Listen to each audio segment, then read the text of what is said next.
Okay, you sexy guys, listen up. I'm going to start answering your questions through video. I'm going to answer your questions through comments, through email, however we communicate, through other social media. If you're not on my Facebook or if you're not on my TikTok, I'm going to answer your questions. But I will answer the questions, but I'm also going to elaborate and get more details through video. So thank you so much for your questions. They mean a lot to me. The first question I want to address, and there's actually been a couple questions just yesterday, which is great. I'm going to address everything, but the first one I want to address is very, very important. It's going to be a few series of questions. Before it can be addressed, I need to tell you a little bit more about me and that particular topic, so that way you can see where the place that I'm coming from. Is it genuine, or maybe you don't even want to listen to me? You can listen to somebody else.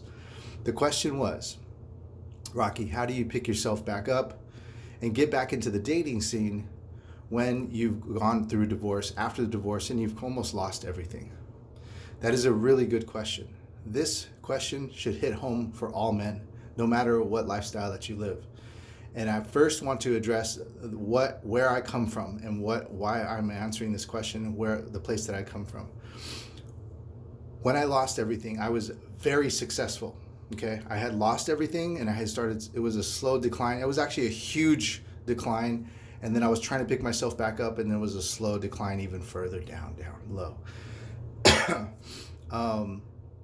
I took, no matter where I was at in that process of divorce, I took a few years off. I took 5 years off of not looking, touching, talking, thinking, feeling anything towards a woman. Do whatever's best for you. You can take 1 week off, 1 year off. Yeah, I don't care. Do whatever's best for you. If you have a girlfriend already, continue that process, build on that relationship. I hope it works great for you. I want you to feel love again in your life. If you know it's a toxic relationship, you're just moving from one toxic to another, get away from it. Start fresh. Get away from that. Don't do that to yourself. I want better for you, okay? Listen to me. So, I took 5 years off, guys, and I mean every time my eyes, whereas in public, and my eyes glanced towards, it just happened to be a female or a female body part, I instantly looked away. I was like, no, that's not. I don't want. I took such a solid grasp on controlling my emotions, my feelings, my thoughts towards women. I had nothing to do with it. It was because of extreme depression of guilt for missing my daughter and me not able to hold my daughter. Now it's two different worlds, so don't get it wrong here of holding a woman and holding my daughter. It's two different worlds, but I felt like I could not give myself any type of gratification of any sort, anything, a candy, a woman, anything, any type of joy, because I felt so much guilt for missing my daughter. I just wanted the joy of that. That was the only thing I wanted, and I feel like I needed to suppress myself from all joy of life, okay? Especially women. So I stayed away from women for 5 years. The thinking, the feeling, the emotions, everything, touching, I never touched a woman for 5 years. Okay, with that said, I want to try to keep it shorter. So the next thing I did was I got right here. Because guys, everything that you after divorce, I don't care how incredibly inspiring and strong or sexy of a guy you are, you're going to have some bouts of depression. And some bouts of depression are going to lead you to the wrong path, okay? And you need to get right here. There is nothing more attractive than a strong, mentally strong and emotionally balanced man. I can't repeat that enough. You need to be strong mentally and emotionally, and that in alone is sexy. I'm not the greatest looking guy in the world, okay? And then when I decided to go back into the dating scene, hold on, back up. Third thing, hold on. Third thing, this is really important, as a matter of fact. Many guys, I don't have an addiction, but many guys tie themselves to their finances as a sense of security. And when they do that, they have some sense of control, okay? When those finances are taken from you or ripped from you through lawyers or the court system or your spouse, whatever the case may be, we lose some sense of control. In order to gain some sense of control or security, we lean towards things that we can control or make us feel a little bit more secure. It could be subconsciously through medication, through drugs, street drugs, alcohol, some type of addiction. It can even not even be drugs. It can be addiction of food. You start to overconsume food. Maybe now you gain like 20 pounds after your divorce. You're so depressed. You started to lean towards the food for a sense of security. Anything. It could be working out too much. I remember one time I ran like 30 miles in a week, and the next week I ran another 25, and the next week it was like 40 miles, and I thought like running was going to be the greatest thing in the world, and then there goes my hip. So a little bit, I was like over consuming of something. It made me feel secure, it made me feel strong, or it took me away from my element of what the pain really was in reality. It took me away. So addiction can lean towards anything: food, drinking, alcohol, drugs, and don't do that.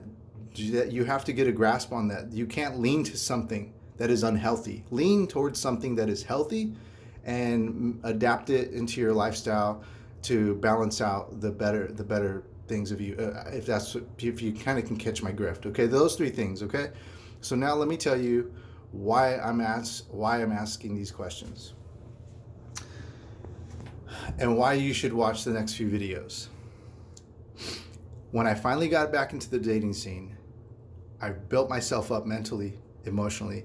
I built myself up financially a little bit better than where I was. I realized I couldn't reach that area that I was at, but I built myself up financially enough to say a woman would not look at my finances and have a problem with me.